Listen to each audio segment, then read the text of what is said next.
कर रहे हैं सब्जेक्ट वर्ब एग्रीमेंट। ये जो टॉपिक है ग्रामर का बहुत ही इंपॉर्टेंट है। इसमें बच्चे अक्सर जो सब्जेक्ट है उसको आइडेंटिफाई नहीं कर पाते।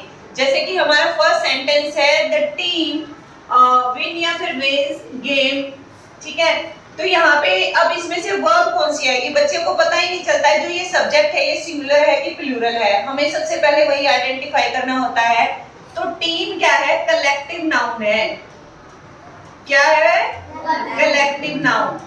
तो कलेक्टिव नाउन के हमें बाद हमेशा सिंगुलर वर्ब आती है। कौन सी वर्ब आती है, सिंगुलर। तो यहाँ पे आएगा विंस। विंस हमारी क्या है, सिंगुलर वर्ब है। उसके बाद है एवरीवन वांट या फिर वांट्स टू बी हैप्पी।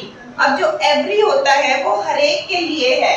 तो एवरी, जब एवरीवन होता है हमारे सेंटेंस का सब्जेक्ट, तब भी वर्ब हमारी क्या आएगी, सिंगुलर आएगी। तो यहाँ पे वर्ब आएगी wants। क्या आएगी, $10 is are too much for that coffee। किस कॉफी के लिए इतना बहुत है, $10। अब दिखने में तो $10 लिखा हुआ है, $10 एक यूनिट हो गई ना। हम देते हैं ना किसी को, ऐसे दे सकते हैं ना, जैसे 10 रुपीज है हमारे, तो एक ही तो नोट है ना, वो 10 रुपीज तो है। तो यहाँ पे भी जो $10 है उसके साथ क्या आएगा, इज आएगा, आर नहीं आएगा, इज आएगा। डॉलर्स लिख के आपको लगेगा कि ये तो बहुत ज्यादा अमाउंट है, इसलिए हमें प्लूरल आर लगाना चाहिए, लेकिन वहां पे आर नहीं, उस कंडीशन में इज आएगा। उसके बाद है देयर। देयर में क्योंकि there is not subject actually. जो सेंटेंसेस देयर से स्टार्ट होते हैं उसमें देयर सब्जेक्ट नहीं होता है। जो सब्जेक्ट होता है ना वो हमारा बाद में होता है, ये हमारा सब्जेक्ट है। हमें इसको देखना है कि ये सिंगुलर है कि प्लूरल है। अब जो हमारा सब्जेक्ट क्या है, प्लूरल है। 3 बर्ड्स है ना, बर्ड्स कितने हैं, 3 हैं। देयर इज या फिर are 3 birds in the tree. Tree में कितने बर्ड है, 3 बर्ड्स है। तो अब जो वर्ब आएगी वो क्या आएगी, प्लूरल आएगी, क्योंकि हमारा जो सब्जेक्ट है वो क्या है, प्लूरल है। क्या है, तो यहाँ पे आएगा are. Either the teacher or the student write या फिर writes the report। या तो टीचर लिखेंगे या स्टूडेंट्स लिखेंगे रिपोर्ट को। तो अब ये एक कॉम्बिनेशन है, either और। आपको सेंटेंस में देखना है क्या ये दो चीजें दोनों साथ में है। अगर ये दोनों नहीं है तो तब भी कई बार सेंटेंस हमारा गलत हो सकता है।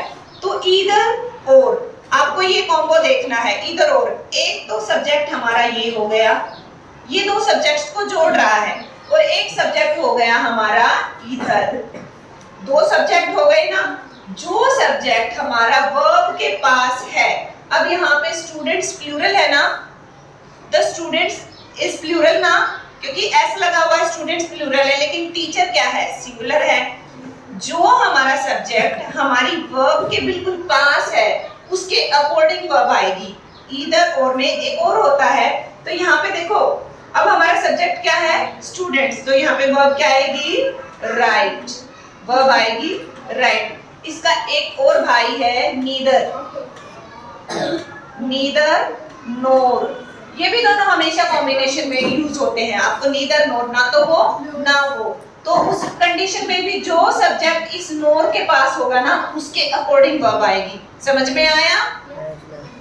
अब हमारा सेंटेंस है next, physics is are challenging subject. अब जो फिजिक्स है इसमें आपको दिख रहा होगा ये हमारा सब्जेक्ट है। क्या आपको ये सिंगुलर दिख रहा है, सिंगुलर है कि प्लूरल है, प्लूरल है ना, क्योंकि एस लगा हुआ है, लेकिन ये सिंगुलर है। अब आपका जो इंग्लिश सब्जेक्ट है क्या वो प्लूरल होता है, ये इसके नाम में एस आ रहा है, तो इसका मतलब ये थोड़ी ना ये प्लूरल हो गया है, ये सिंगुलर है। Physics is one subject only, ठीक है ना।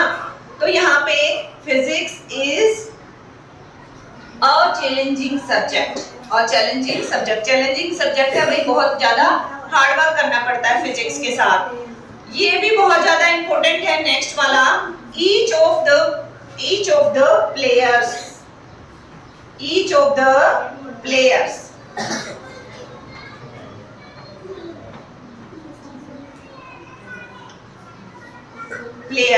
Has have a unique project.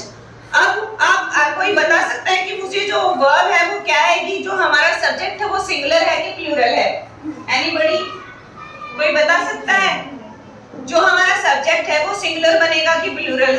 बताओ? प्लूरल है, क्योंकि यहाँ पे प्लेयर्स दिखा हमें, है ना? इसी से आइडेंटिफाई करना, यही मैं पूछना चाहती थी। बैठ जाओ बेटे, वेरी गुड।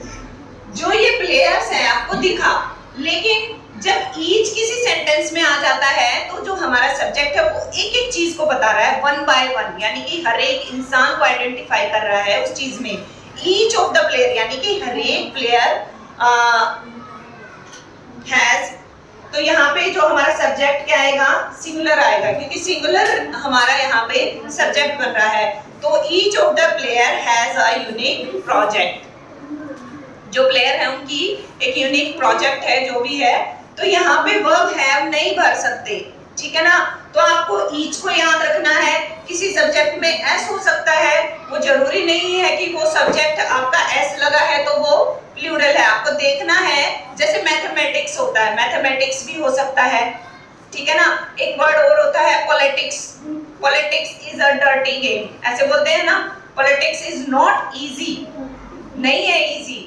तो जो पॉलिटिक्स है ना, उसमें राजनीति है ना, उसमें ऐसे लगता है। इसका मतलब ये नहीं है कि प्लूरल है, वो सिंगुलर होता है, ठीक है?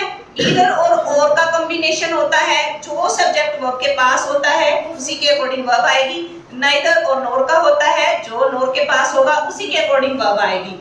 अब नेक्स्ट है देयर। देयर के पीछे जो सब्जेक्ट होगा उसको देखना है, वो सिंगुलर है कि प्लूरल, उसके अकॉर्डिंग वर्ब आएगी। $10 जो रुपीस होते हैं, एक अमाउंट में है, वो एक यूनिट है, तो वहां पे भी वर्ब हमारी सिंगुलर आएगी। उसके बाद है एवरीवन। एवरीवन जो है वो हर एक इंसान को बता रहा है, तो वहां पे भी वर्ब क्या रहेगी? सिंगुलर रहेगी। और टीम, द टीम, जो टीम है वो एक कलेक्टिव नाउन है। जैसे मैं क्लास बोलूं, the class is not present today, कि जो पूरी क्लास है वही नहीं है, तो वहां पे मैंने इज लगाया क्योंकि वो सिंगुलर है, कलेक्टिव नाउन है। तो कलेक्टिव नाउन आप लोग कर चुके हो, और इसको आपको ज्यादा से ज्यादा प्रैक्टिस करनी है और भी सेंटेंसेस की, ठीक है? ओके।